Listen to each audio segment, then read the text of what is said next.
नमस्कार दोस्तों, क्या आप भी अपनी मंजिल तक पहुंचने के लिए शॉर्टकट ढूंढते हैं? यह कहानी आपको बताएगी कि सबसे तेज रास्ता अक्सर सबसे लंबा क्यों होता है।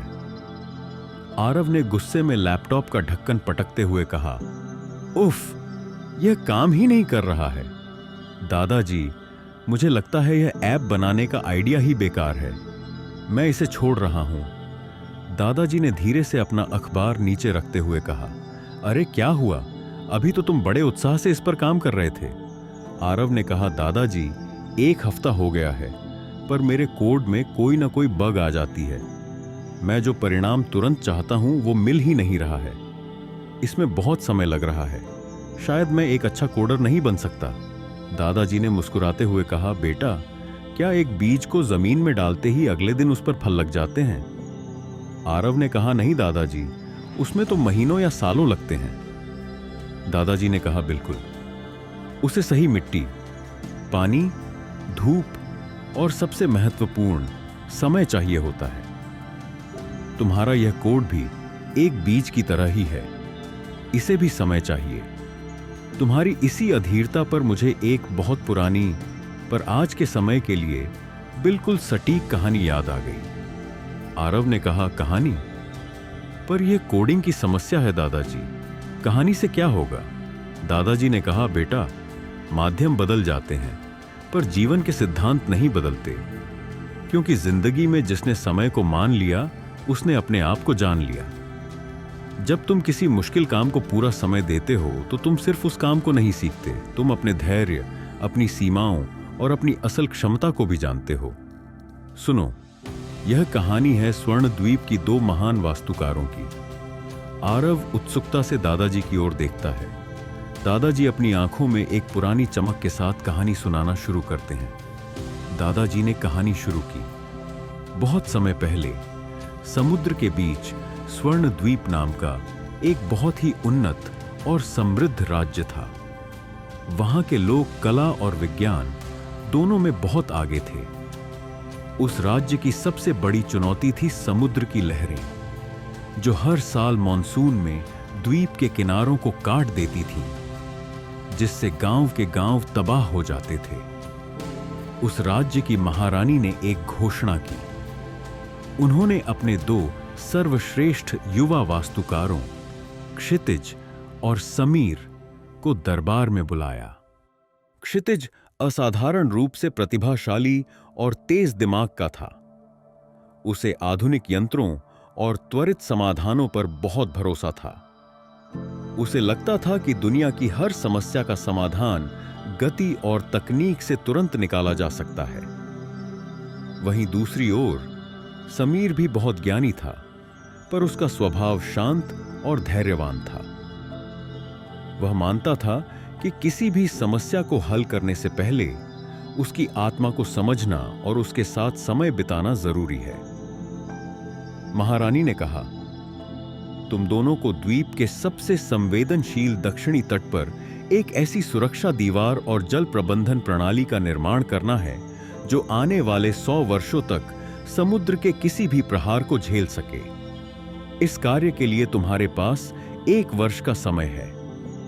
क्षितिज ने अहंकार से कहा, महारानी, मुझे 1 वर्ष की आवश्यकता नहीं। मैं अपनी आधुनिक तकनीक से यह कार्य 3 महीने में ही पूरा कर दूंगा। समीर ने विनम्रता से कहा, महारानी, मैं अपना पूरा समय लूंगा। क्षितिज ने तुरंत काम शुरू कर दिया। उसने राज्य के सबसे तेज कारीगरों को इकट्ठा किया और विशाल मशीनों की मदद से दिन रात पत्थर की दीवार बनानी शुरू कर दी। उसने समुद्र की लहरों के पैटर्न का अध्ययन नहीं किया, न ही उसने वहां की मिट्टी की प्रकृति को समझने में समय लगाया। उसका एकमात्र लक्ष्य था समय से पहले सबसे तेजी से दीवार खड़ी कर देना। वह हर दिन अपनी प्रगति देखकर खुश होता। उसकी दीवार ऊंची और मजबूत दिख रही थी। वहीं दूसरी ओर समीर ने पहले 3 महीने तक एक भी पत्थर नहीं लगाया। वह हर दिन बस सुबह से शाम तक उस समुद्र तट पर बैठा रहता। वह घंटों तक लहरों को आते और जाते हुए देखता। वह मछुआरों से बात करता और उनसे पानी के बदलते स्वभाव के बारे में पूछता। उसने ज्वार भाटे के समय चांद के प्रभाव और पानी के नीचे की धाराओं का महीनों तक अध्ययन किया। क्षितिज और दूसरे लोग उसका मजाक उड़ाते, देखो समीर तो डर गया है, वह काम करने के बजाय बस समुद्र को देख रहा है। पर समीर समय का सम्मान कर रहा था, वह समस्या को जान रहा था। 3 महीने बाद जब क्षितिज की दीवार लगभग आधी बन चुकी थी, तब समीर ने अपना काम शुरू किया। उसने सीधी दीवार बनाने के बजाय लहरों के प्रवाह के अनुसार घुमावदार और जालीदार पत्थरों की एक प्रणाली बनाई। उसने दीवार के नीचे छोटे छोटे ऐसे द्वार बनाए जो बड़ी लहरों के दबाव को कम कर सकते थे और पानी को वापस समुद्र में शांति से भेज सकते थे। उसकी योजना धीमी थी पर गहरी थी। ठीक 6 महीने बाद क्षितिज ने अपनी विशाल सीधी दीवार का निर्माण पूरा कर लिया और दरबार में अपनी सफलता का जश्न मनाया। समीर का काम अभी भी चल रहा था। फिर मॉनसून समय से पहले ही आ गया। उस रात एक भयानक चक्रवाती तूफान आया। समुद्र में ऐसी ऊंची और शक्तिशाली लहरें उठीं जैसी किसी ने पहले कभी नहीं देखी थीं। क्षितिज अपनी मजबूत दीवार की छत पर खड़ा होकर हंस रहा था। उसे अपनी रचना पर पूरा भरोसा था, पर उसकी सीधी और कठोर दीवार ने लहरों की अपार शक्ति को रोकने की कोशिश की। लहरें उससे टकराईं और जब उन्हें रास्ता नहीं मिला तो वे और भी शक्तिशाली होकर दीवार के ऊपर से उछलकर गांव में घुस गईं, जिससे भारी तबाही हुई और कुछ ही घंटों के निरंतर प्रहार के बाद उस दीवार की नींव खोखली हो गई और वह ढह गई।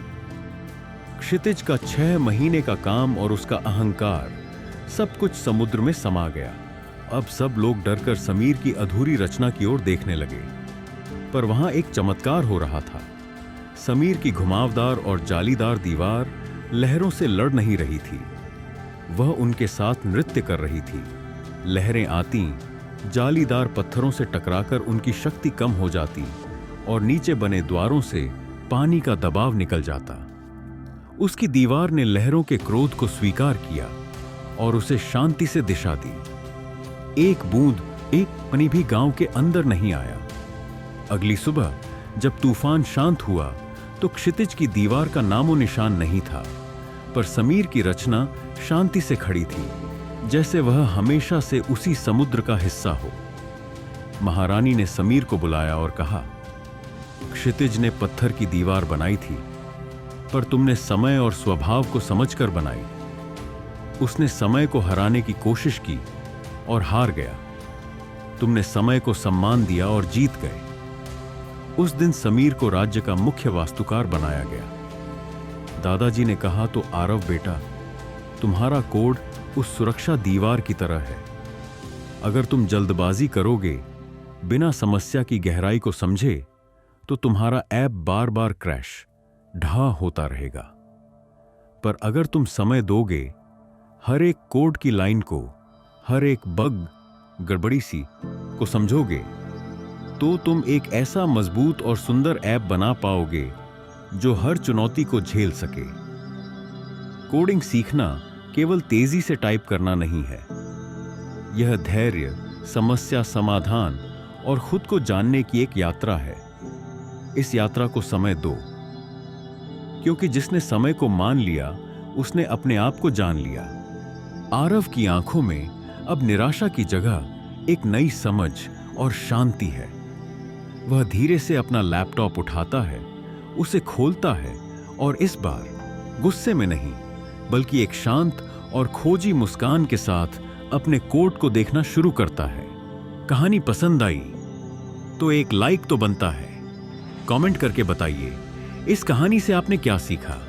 चैनल को सब्सक्राइब कर लीजिए ताकि आपसे कोई भी प्राचीन और अद्भुत कहानी छूट न जाए। हम आपके लिए ऐसी प्रेरणादायक कहानियां लाते रहेंगे। धन्यवाद। आपका प्रेरक साथी वेदार्श।